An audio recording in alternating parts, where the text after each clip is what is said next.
Jonathan Jones joins us here on the program. Jonathan, how you doing? Hey, how's it going? Doing well. It's going very well. Now, before we get to the meat and potatoes here of all this, Gerard Mayo said if you're healthy, you're playing on Sunday. You were a notable absence there on the sidelines. Are you healthy? Are you feeling okay? We need you, you know. I'm ready to get back to it. Just working on some things that kind of gave me a little problems early in the preseason, but getting ready to roll out there for week one. I think that's what the focus is for me right now, and just day by day getting ready. And where do you see, without giving away game plan, I'm not looking for specifics or anything. Joe Burrow might be listening, so we don't want to give him anything. Noted listener of the show, Joe Burrow. Yes, you've become a pretty versatile guy in the back end of the defense just the last year, then on the practice field. You know, we've seen you slot corner, outside corner, some free safety. Where is that fit for you in the back end, or are you going to find out week to week, you think?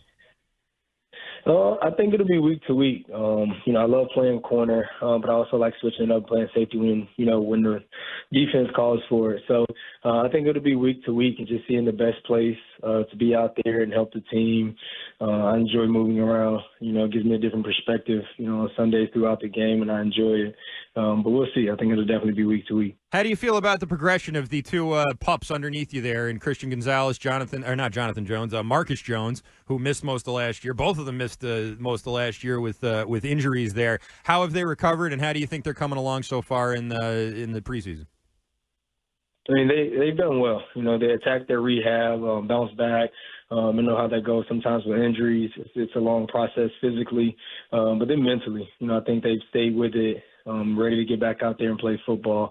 Once you have the injuries, it's contact, and they both played in the preseason, got some contact, so I think they're in a good place mentally. And so looking forward to them growing, and watching them grow and continue to grow in their career, especially, Marcus finding his role and Christian, growing to his own as well.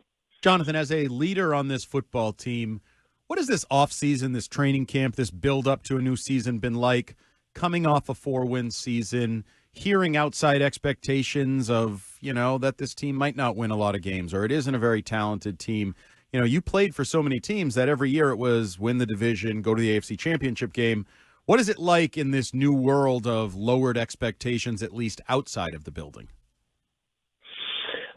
Like you said, no one's counting on us. That's kind of a little bit different, but you have to embrace that opportunity, and it's for good reason that no one's counting on us. It's not like we put out, a good product, but, our goal is to come together, in the off season, build guys up, bring in guys that can help us win and go out there and give a good product, because at the end of the day, that's what it's for. So, not having the expectations is definitely a different mindset, and you have to prepare yourself that, you might be that team that somebody overlooks, and it's your job, to show up and show them they shouldn't have overlooked you. Speaking of guys maybe getting overlooked, today obviously is cut-down day. I think the deadline just passed a few minutes ago. This day comes on the calendar. Obviously, you're in a position now where you don't have to sweat it out so much, but how is that sort of historically for you going through that, and what do you sort of learn about the team after a day like today? Man, for me, the undrafted guy, I still, know that feeling. Just know what it's like to sit around all day and wait on a call and hope you don't get one, that you're being released. But it's just a part of it. It's the nature of the business, and you understand that there's so many different avenues for guys to bounce back, whether it's getting picked up by another team or brought back. They've added more guys to the practice squad and, with the weekly elevation. So I think the game is a little bit different, now with the rules. It gives guys a little bit more of an opportunity, after they are cut, to come back and still play and be a part of an organization. But, yeah, it's definitely tough. Like I said, I can remember, sitting and waiting and hoping that I, made the team. So there's a lot of guys, out there today. There's a lot of transactions from different teams, and you always know that, this is a tough day for a lot of guys. From a defensive player's perspective, I think you're aware there's a lot of conversation about the quarterback position. Who should be the starter? You got a veteran in Jacoby. You got a young guy who's playing well. What is your assessment of that? Do you hear that? Do you think about that? Do you care who, not to be disrespectful to your teammates, but do you care who the starting quarterback is? Or is that one of those things like that doesn't directly affect your job? What is your mentality as you assess a quarterback competition? Well, as a defense, first and foremost, your job is to do our job and, go out there, get stops and get the ball back to the offense. And I think, it's their job is to put up points, and they'll find the best way, the best possibility to do that. So, our first and foremost, our job is to go out, stop people, get them the ball, and whatever they decide at quarterback and whatever the team decides and whatever that, is best for the team, I'm pretty sure we'll put that out there. All right, first preseason, first offseason, first everything here for Jerod Mayo. How would you grade your head coach's debut here before we get to week one of the regular season? What kind of job do you think he's done? He's been a great leader, and I'm excited to go into the season, go to battle for him. I'm excited about it. I'll come back in at the end of the season and grade the rest of the year. But no, he's really done a great job. It's just leadership, and that's who he is, as a person, as a coach, and so I'm excited. I'm excited for the season. Is there ever a sense, like, obviously there's a lot of guys in their new roles here for the first time, new offensive coordinator, new head coach, new GM, new everything. You've been here for a long time. You've seen the way things used to be and how they are now. Do you ever sort of just forget the fact that there's all these new guys doing new jobs, or is that something that you're reminded of maybe more often than you think? No, you see it. You see it in just the face changes as you've been, in the same place. The building doesn't change, the people do. And so you notice it, just seeing the new faces, the new guys, and getting to know guys' stories, and what brought them to, where they are. So it's always fun and an interesting moment to build with the coaches, build with players, and see what the team can do. And so it's definitely been different, a different group of guys, but it's still New England football.